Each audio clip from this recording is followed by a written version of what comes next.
100 કરોડ રામગાથા. વિશ્વામિત્રજીની આ વાત. ચરિતમ રઘુનાથસ્ય શતકોટી પ્રવિસ્તરમ એકમક્ષરમ પુંસામ. એક એક અક્ષર મહાપાતકનું છે. કલિમલ હરની, કલિમલ સમની મનોમલ હરની. એક એક અક્ષર રામકથાનો સાહેબ મારા ને તમારા મનના મેલને અને કાળના જે આ મેળ, કળિયુગનો જે પ્રભાવ છે એના મેં તુલસીદાસજી વિનય પત્રિકામાં એક પદ લખ્યું છે. મેં પહેલે દિવસે કદાચ આપને કહ્યું હતું, હું પાનું ફાડીને લાવ્યો છું કે આપણા જીવનમાં કેટલા મેલ છે એને રામકથા ખતમ કરી. કેટલા મેલ છે. અને મેલનો જન્મ તુલસીદાસજીએ લખ્યું છે મોહ છે. મોહમાંથી મલ ઉત્પન્ન થાય. આવું તુલસી પદ છે. મોહ જનિત મલ લાગ વિવિધ વિધિ. વિનય પત્રિકાનું 82 પદ નંબર 82. ઠીક હે, બરાબર. મોહ જનિત મલ લાગ વિવિધ વિધિ કોટી હું બદન ન જાય. મોહથી ઉત્પન્ન થયેલો અનેક પ્રકારનો મલ અમારા હૃદયમાં લાગ્યો છે. કેટલાય પ્રયત્નો કરીએ પણ એ મલ નીકળતો નથી. જન્મ જન્મ અભ્યાસ નિરત ચિત્ત. મારું ચિત્ત જન્મ જન્મથી અભ્યાસ કરે છે, અભ્યાસ કરે સતત. સંસ્કૃતમાં અભ્યાસની મને એક નોંધ આપવામાં આવી. સંસ્કૃતમાં અભ્યાસ શબ્દનો અર્થ થાય છે વારે વારે તીર ચલાવવું, જ્યાં સુધી લક્ષ્ય વેધ ન થાય. વારે આ મૂળ અર્થ સંસ્કૃતમાં અભ્યાસનો આવે. પછી તો આપણે ચોપડીનો અભ્યાસ ને, વર્ગનો અભ્યાસ ને, આ અભ્યાસ ને, એ તો પછી અર્થ વિસ્તાર છે. બાકી સંસ્કૃતનો મૂળ જે વાત છે તે અભ્યાસ જ્યાં હોય ત્યાં વારે વારે આમ તીર ફેંકવા અને લક્ષ્ય ન વિંધાય ત્યાં સુધી એ અભ્યાસ કરે. એ બહુ સરસ. સંસ્કૃતમાં અમુક શબ્દ પ્રમુખ ગજબ છે. સંસ્કૃત જ ગજબ છે. નિપુણ શબ્દ તો આપણે ગમે તેને માટે વાપરીએ કે ભાઈ રસોઈ બનાવવામાં નિપુણ છે. હા, ભજીયા બનાવવામાં તો પાકો નિપુણ. ગાંઠિયા તો એના જેવી કોઈ નિપુણતા કોઈ નથી. ગાંઠિયાનું કરજો જયભાઈ. હા, અત્યારથી પાણી આવે છે મોઢામાં. અને એમાં ગોંડલના ભજીયા પછી પેલા મરચાઈ, ગોંડલના મરચાઈ ઘર પાણી આવે છે. હું ખોટું નથી હતું. અહીંયા બહેન વજ્ર લેપો ભવિષ્યથી. તમને આવે છે? સાચું બોલજો. આવે છે ભજીયા? નહીં તું આમ નહીં કે આવે છે કે નહીં? પણ આમ શું કરે? પણ એમ આવે કે હા પાડ કે ના પાડે? આમ હું નાખી દઈશ. હા આવે? હા સાંભળતો જ નથી. ગજાનન આવી રીતે કઈ કથાઓ હોતી હોય છે. માણસની સહજ ગતિ હોવી જોઈએ. મારી વ્યાસપીઠથી ઘણા પ્રેરણા લીધી હશે, પણ મેં કોઈથી પ્રેરણા નથી લીધી. મારું વહેણ મારા દાદાએ જે રીતે ધક્કો માર્યો એ રીતે જે સમયે સાહસનો અર્થ સંસ્કૃતમાં નિપુણ. પેલા નિપુણ કહી. નિપુણનો અર્થ આપણે કહીએ ને ભાઈ બહુ નિપુણ છે, બોલવામાં નિપુણ છે, આમ છે, રસોઈ કરવામાં નિપુણ છે. પણ નિપુણનો અર્થ છે એને જ નિપુણ કહેવાય સંસ્કૃતમાં, જેને બહુ પુણ્ય કરી આવો. પુણ્યવાન હોય એ જ નિપુણ.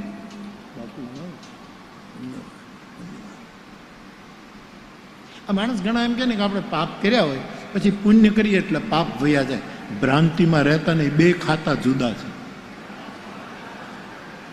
પુણ્ય કરશો એનું સારું પરિણામ પણ તમને મળશે ને પાપ કર્યું છે એ ભોગવું પડશે. ઘણા એમ જ માને છે કે હું આટલું બધું કરી નાખું, પછી આટલું પુણ્ય કરું, આટલો બધાનો શોષણ કરી અને પછી એક રામકથા કરાવી નાખું. નહીં, બે ખાતા જુદા છે. હા, કોઈ વેમમાં ન રહે કે સમાજનું શોષણ કરવું પછી રામકથામાં હું કંઈક આટલું કરી નાખું. બે ખાતા અંક ગણિત બીજ ગણિતનો ફરક છે. આમ જો હવે હું મારું પ્રાઇમરી ટીચરનું મારું તમને બતાવું. અંકગણિતમાં શું? આમાં મારા ટીચરો બેઠા છે બધા. હવે અંકગણિતનો નિયમ શું હોય? 5 ઓછા 5 એટલે શું થાય? અંકગણિત 5 ઓછા 5 શું થાય? 0 ને. અંકગણિતનો નિયમ આ છે કે 5 માંથી 5 કાઢો એટલે શું રહે? 5 ઓછા 5. અંકગણિત એમ કે 0. પણ બીજગણિત આ મેં હું ભણ્યો છું એટલે બીજગણિત અ ઓછા બ શું થાય? એનું પરિણામ અ ઓછા બ. બીજું કઈ આવે છે? ઓલામાં તો 5 ઓછા 5 એટલે અંકગણિતમાં 0, પણ બ ઓછા a માઇનસ b એમ જ રહે. એમ સાહેબ, પાપ કર્યા હોય પુણ્ય કર્યું, બે ખાતા જુદા જ છે. કરેલા ભોગવવા જ પડશે. હારા કર્યા હશે તો બીજા જન્મમાં ફાયદો થશે. બાકી ઘણા એમ કે હું આટલું કરી નાખું, આખી જિંદગી અસત્ય બોલીને સાંજે એક દિવસ સત્યનારાયણની કથા કરી લઉં, મારું બધું થાય જ નહીં. એ ઓછા બી એ બધું આમ જ રહેવાનું છે સાહેબ. અંકગણિત અને બીજ ગણિતનો આ બે પાસાનો ફરક છે બંને. પંચદશીમાં કેવું લખ્યું? પંચદશી તો બહુ ક્લિષ્ટ ગ્રંથ છે, એટલે મેં હજી સુધી લીધો નથી. અત્યંત ક્લિષ્ટ ગ્રંથ. વેદાંત ઉપરનો કોઈ ગ્રંથ હોય, સ્વામી વિદ્યાચરણ સ્વામીનો જે ગ્રંથ છે ગજબનો. વિષ્ણુદેવાનંદ ગિરી દાદાનું ભાષ્ય પણ થોડુંક એના ઉપર છે, મંડલેશ્વરજી પંચદશી. બહુ સરસ આવી બધી વ્યાખ્યાઓ. તો મારો કહેવાનું કે નિપુણ એટલે જેના ખાનદાનમાં, જેની વ્યક્તિમાં પુણ્યનો જથ્થો પડ્યો છે એનું નામ નિપુણ. પ્રવીણ શબ્દ જેને વીણા વગાડતા આવડતી હોય એને જ પ્રવીણ કહે. મૂળ શબ્દ મૂળ આ છે, પછી તો એનો વિસ્તાર થાય થવો જોઈએ, એમાં કોઈ ના. પણ મૂળ જે છે શબ્દ બ્રહ્મ, એના આ બધા અર્થો. સાહસની વ્યાખ્યા સંસ્કૃતમાં શું? બીજાની હત્યા કરો અને બીજાનું લૂંટી લો, એને સાહસ કહેવાય. બીજા સિવાય સાહસ નથી. મૂળ કોઈ પણ માણસ હત્યા કરી નાખે એને સાહસ કર્યું છે. અને કોઈ માણસ ચોરી કરી લે, કોઈકની ચોરી કરી લે, એને સાહસ કર્યું છે. એવું છે. શબ્દ બ્રહ્મ કેટલું આપણને ક્રીડા કરાવે. એટલે મેં તમારી પાસે કાલે બ્રહ્મ મૂક્યા કે એક શબ્દ બ્રહ્મ, બીજો અક્ષર બ્રહ્મ, ત્રીજો વાક્ય બ્રહ્મ, બ્રહ્મ વાક્ય, ચોથું બ્રહ્મ પદ, પદ બ્રહ્મ, અને પાંચમો પરમ બ્રહ્મ. આ પાંચમાં શબ્દના ઉપાસકો ક્રીડા કરીને મોજ કરતા હોય. હું કાલે કીધું તો એમ 24 કલાકનો એક જ કાર્યક્રમ રાખજો, આ કથા સાંભળીને પ્રસન્ન રહેવું, ગમે તે થઈ જાય. 24 કલાકનો એક જ કાર્યક્રમ, આનંદમાં રહેવું, અનુભવીને એટલું આનંદમાં રહેવું, સમરવા શ્રી હરિને કોઈને કાંઈ ન કહેવું. મને તખતદાન યાદ આવે. તખતદાન મોજ મારે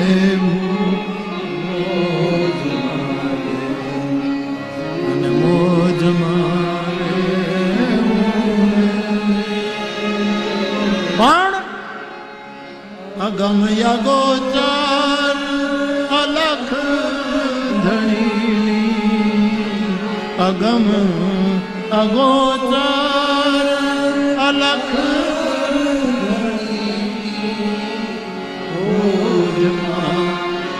રહેવું રે મોજમાં રહેવું,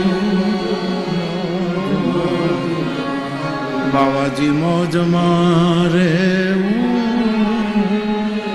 એક જ અમારે તો મારા માટે એક જ પ્રોગ્રામ આપણો, 24 કલાક આનંદમાં રહેવાનું.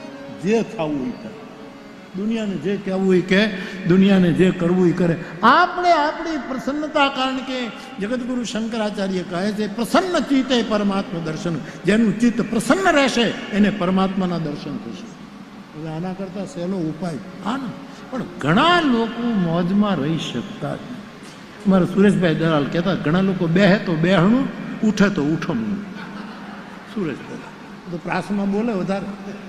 એવા માણસો બેસે તો બેસણું હોય, બેસણામાં બેઠો હોય એમ બેઠો, ઊભો થાય જાણે ઉઠમણામાં બેઠો. જીવી લો મારા બાપ, જીવી લો. એ વેજા જીવી લો મારા બાપ. આ જીવવાનો આ સમય નથી, અવસર આવ્યો છે. અવસર આવ્યો. લોહલંગરી બાપુએ અવસર મને ને તમને આપ્યો છે. અમે જીવી દઈએ. એક જ સૂત્ર, આનંદમાં રહેવું, જે થવું એ થાય. બીજાની ટીકા ટિપ્પણીથી આપણો આનંદ ન ગુમાવાય, આપણે મોજમાં જ રહેવાય. સૌને છે ને, તમે જુઓ સાહેબ, માણસ જાણે ને, એક વખત જાણે તો ભૂલ ન કરે, પણ જાણ્યા વગર જે ભૂલ કરે ને એને માફી જ અપાય, એને માફી જ અપાય. આજ પણ આપણે ક્યાં ઓલા ટાપુ ઉપર ક્યાં કથા કરવા ગયા હતા? લક્ષદ્વીપ. લક્ષદ્વીપ ને ત્યાં ગયા હતા. એનાથી પછી જે બીજા ટાપુ છે મેં જાણ્યું ત્યાંથી, ત્યાં એવા આદિવાસી કોઈ માણસને ત્યાં પ્રવેશ જ કરવા દેતા નથી. એકાદ કોઈ બ્રિટિશ કોઈ વિદેશી પત્રકાર ગયો તો મારી નાખ્યો નથી. ભારત સરકાર મંજૂરી આપતી નહીં, જાય તો એ લોકો મારી નાખે. એ લોકોને એક પત્રકાર ગયો સાહસ કરીને, સાહસનો અર્થ સંસ્કૃતમાં જુદો છે પણ ગયો, અને એ કંઈક પોતાના દેશને માહિતી આપતો હતો ને એના ફોન આમ લગાવી. એટલે પેલા તદ્દન મૂળ આદિવાસી કોમ, એ લોકોને બહુ નવાઈ લાગી કે આ હાથમાં પકડીને કોની સાથે વાત કરે, આ કોની સાથે, આ શું છે? કારણ કે એને જાણ્યું જ નથી. અને જો એ જાણી લે તો એ વાતો કરો. અમુક વસ્તુ આપણે જાણી નથી એટલે આપણને વહેમો જાગે છે, આપણને અનેક પ્રકારની વિચારણા. તમે એક વખત જાણી લો. મારા માનસે જ ચોપાઈ લખી છે, જાણે બિનું હોય પરતીથી. જાણ્યા વગર ભરોસો નહીં આવે. પહેલા જાણી લો, પ્રભાવમાં નહીં, નજીક જઈને સ્વભાવ જાણી લો. સ્વભાવ જાણે બિનું હોય પરતીથી, બિનું પરતીતિ હોય નહીં પ્રીતિ, પ્રીતિ બિના નહીં ભક્તિ દ્રઢાય. આ તુલસીએ પ્રોસેસ બતાવી, જાણી લે. તો બાપ આપણે જેને મોબાઈલની ખબર, અમારા ગામમાં પહેલી વાર રેડિયો આવ્યો, હું નાનો હતો, 7-8 વર્ષની ઉંમરે છે, ને પંચાયતમાં પહેલી વાર રેડિયો આવ્યો, ગામના ચોરા ઉપર રેડિયો મૂક્યો, સમજ્યા? એમાં આ મારો પોતાનો અનુભવ. તે અમારી શેરીમાં એક ખેડૂતના ધર્મપત્ની, અમે એના ભાભી કહેતા, એ પાણી ભરવા ગયા ગઢને કૂવે, અને એ ચોકમાં અમારી પંચાયત કચેરી છે, ત્યાંથી બાજુમાં જાઓ એટલે ગઢનો કૂવો છે. એ બેન પાણી ભરવા ગઈ ને અહીં રેડિયો મુકાણો, પહેલું વહેલું એ રેડિયો કંઈક ચાલુ થયો અને એમાં કંઈક છોકરાને રડવાનો અવાજ આવ્યો. ખબર નહીં શું સ્ટેશન મળી ગયું. એમાં ઓલી બેન પાણી ભરીને આવી અને એટલી ગભરાઈ ગઈ. હું રામજી મંદિરના ખૂણે બેઠો હતો. મને કે મોરારી બાપુ આ પંચાયતવાળાને, આ સરપંચને આ બધા શું કરે છે? કંઈક એવું ડબલું બાંધ્યું છે, એમાં એક છોકરું પુરાઈ ગયું છે, બહુ રડે છે, બાપુ તમે જાઓ એ છોકરાને બહાર કાઢો. એને રેડિયાને જાણ્યો નથી એટલે એને એમ લાગે છે કે કોઈ બાળક પુરાય, પણ એને ઘરે થોડુંક સમજતી થાય, થોડોક એને, અને એને બુશનો રેડિયો એને ઘરે પકડાવી દો, કાંઈ વાંધો નથી. જે નથી જાણતા ને એને તકલીફ છે. એક વાત જાણી લેજો તો પછી ખ્યાલ. સ્વભાવ જાણવું, પ્રભાવમાં ન જવું, તો પછી વાંધો નથી આવતો. એક જ મુદ્દાનો આપણે ગોંડલવાસી ભાઈ બહેનો, હા આટલા આજુબાજુ મોજમાં રહેવું, ગમે તે થાય આનંદમાં રહેવું. દુનિયા શું કરી નાખે, શું કરી નાખે. આપણા રમુજી આ નથી કહેતા કે એક ભાઈએ 5,000 રૂપિયા એક ભાઈ પાસેથી ઉધાર લીધેલા. એનો ફ્લેટ અહીંયા, આનો ફ્લેટ અહીંયા, બારી ખુલે એટલે આમ 2 જણા દેખાય, અને જેણે ઉધાર લીધા હતા એ બારી આમ ખોલે એટલે ઓલો જે માંગણ જેની પાસે એ તરત જ બારી મત કહ્યું, કાલે 5,000 આપી દેજો. હા હું તને કહું છું. એટલો આમ હાથ કરે ને થોડોક વધારે હાથ કરે તો અડી જાય. એટલા બાજુમાં જમીનના પ્લોટના અભાવે એટલા નજીક પ્લોટ હતા. બધું મારે ધ્યાન રાખવું પડે ને, નહીં તો એટલું બધું હાથ. તું પૈસા કાઢી નાખજો, નહીં તો કાલ પછી જોવા જેવી થશે. ને બિચારો એટલો દુઃખી, બારી ખોલી નથી ને ઓલો તરત જ આવે પૈસા આપી દે છે. એની પત્નીએ પોતાના પતિને કીધું, પણ આટલા બધા ડરો છો શું કામ? મને બીક લાગે. એ એમ કે છે કાલે હું તું જોજે પૈસા આપી દેજે. તો હવે 1 મિનિટ તમે ઉભા રહો, બારી ખોલો, પછી તમે અંદર વયા જાઓ. બારી ખોલી, એનો અવાજ થયો એટલે ઓલો પાછો બારી ખોલીને આવ્યો, પૈસા આપી દેજો. એટલે ઓલી બેને શું કીધું, તમારાથી થાય એ કરી લેજો, નથી આપવા. આમ કહીને પછી અંદર આવીને કીધું, હવે ઈ જાગશે, તું હુઈ જા. હવે એને જાગવાનું મોજ માર. આનો અર્થ કોઈના લીધા પછી દેવા નહીં એવો ખોટો અર્થ ન કરતા કે બાપુએ કીધું છે એટલે આપણે કોઈનું દેવું જ નહીં. એમ નહીં કરતા, સમયસર આપી દેજો. હા, પૂનમ ભરવા કરતાં બેંકના હપ્તા ભરી દો, એ વધારે સારું છે. કોણે કીધું? કોઈ કે બહુ સરસ કહ્યું. ઘણા લોકો પૂનમ નથી, ડાકોરની પૂનમ ભરે, અંબાજીની પૂનમ ભરે, આપણે પૂનમે એને બોલાવી તો બાપ, આપણા જીવનમાં મોહમાંથી ઉત્પન્ન થયેલા અનેક મલ છે અને જન્મ જન્મથી આપણે અભ્યાસ કરીએ છીએ, પણ એ મટતા નથી. અને અભ્યાસનો અર્થ મને સંસ્કૃતમાં મળ્યો એ કહેવા માટે મેં આપને આ પ્રવીણ ને નિપુણ ને સાહસ ને આ બધા શબ્દો જે અભ્યાસને